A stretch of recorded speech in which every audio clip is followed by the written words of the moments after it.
Alberto Suárez, estoy en el Departamento de Ingeniería Informática y vamos a hablar hoy sobre datos que no son los estándares que se suelen suponer para resolver problemas que son un poco más realistas, más complejos. Recordemos que básicamente los problemas reales que tenemos en las aplicaciones son más complejos de lo que habitualmente empezamos a tratar.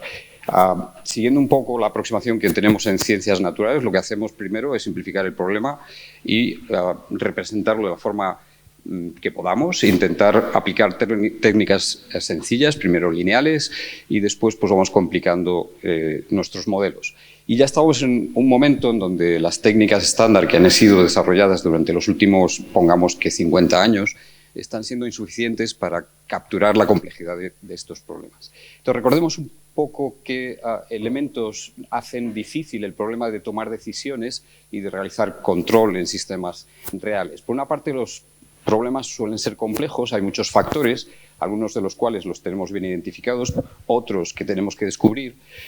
Las relaciones que hay, por ejemplo, entre la forma en que describimos el sistema que queremos, para el cual queremos predecir alguna cantidad, podría tener efectos no lineales, es decir, cuando hacemos una intervención, pues esta intervención pueda causar, digamos, respuestas que son conmensurables con esa intervención, pero podría ocurrir que el sistema tiene una respuesta mucho más variable, un poco más difícil de predecir.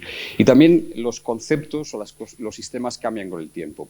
Pensemos en intervenciones en la economía. La economía no es un sistema estático. Las decisiones que tomamos sobre la economía, subir los tipos de interés o bajarlos, etcétera, tienen un efecto que afecta al propio sistema, con lo cual el control tiene que tener estos bucles de realimentación. Los datos son bastante sucios. En general, nos gustaría tener los datos muy limpios y muy completos, etcétera, pero recordemos que en un proyecto de aprendizaje automático, en general, la parte que ocupa el 90-95% del tiempo es recoger datos que tengan suficiente calidad.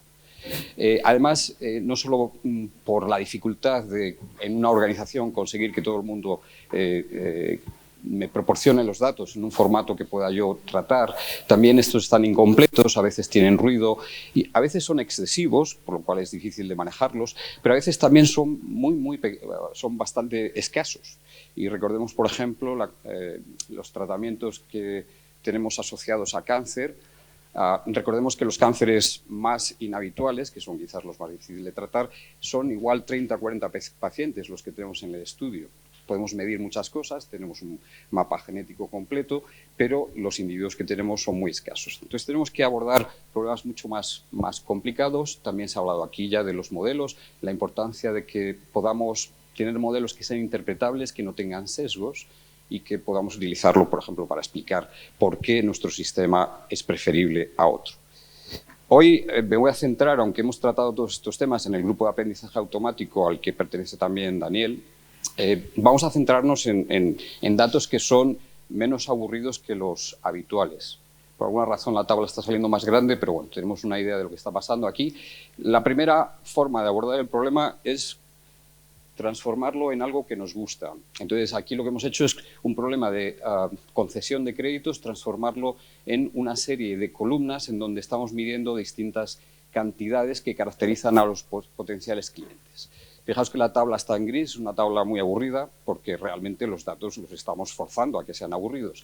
Los datos son mucho más interesantes. Aquí tenéis, por ejemplo, la estructura topológica de las compañías que cotizan en la bolsa en Hong Kong.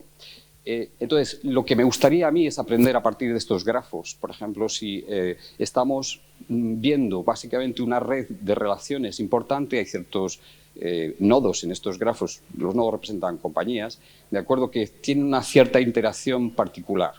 Pensemos, por ejemplo, también en redes de blanqueo de dinero. Si cada uno de estos nodos son personas o cuentas bancarias y lo que estamos mapeando son transacciones entre ellas, quizás lo importante es que...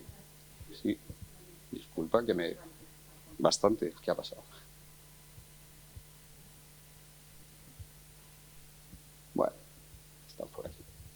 Recordemos que en una red de blanqueo básicamente es más probable que haya transacciones entre cuentas que pertenecen a gente que está en esa red que transacciones fuera de esa red. Entonces me gustaría aprender a partir de este grafo ese tipo de estructuras que podrían estar ocultas. Este quizás es uno de los avances más importantes de la inteligencia artificial de toda la historia y probablemente uno de los avances de estos primeros 25 años del siglo XXI, que es la solución que ha dado DeepMind para el plegamiento de proteínas. Aquí lo que estamos haciendo es viendo la cadena de DNA, cómo se pliega y cómo adquiere una forma, una estructura en 3 dimensiones. La función de las proteínas tiene que ver con su estructura. Entonces ahora, a partir de aquí, lo que tenemos que aprender es cómo funciona esta proteína, ¿de acuerdo? Entonces tenemos que aprender a partir de esta forma, y esta forma no se puede expresar de una manera tan fácil como una tabla. Es una forma, tiene una estructura topológica, es importante saber cuál es su función y cómo determina esta forma la función, por ejemplo, para diseñar fármacos. Y finalmente, pues aquí también tenemos otra de las tipos de datos con los que hemos estado trabajando, que es aprender a partir de funciones. Esto sería el espectro de absorción de muestras de carne y en un color que es más amarillo claro estamos poniendo piezas de carne que tienen menos grasa y en rojo las que tienen más grasa. Entonces el aprendizaje aquí no es a partir de una tabla, sino es a partir de toda la función, ¿de acuerdo? Y este tipo de datos obviamente son bastante comunes.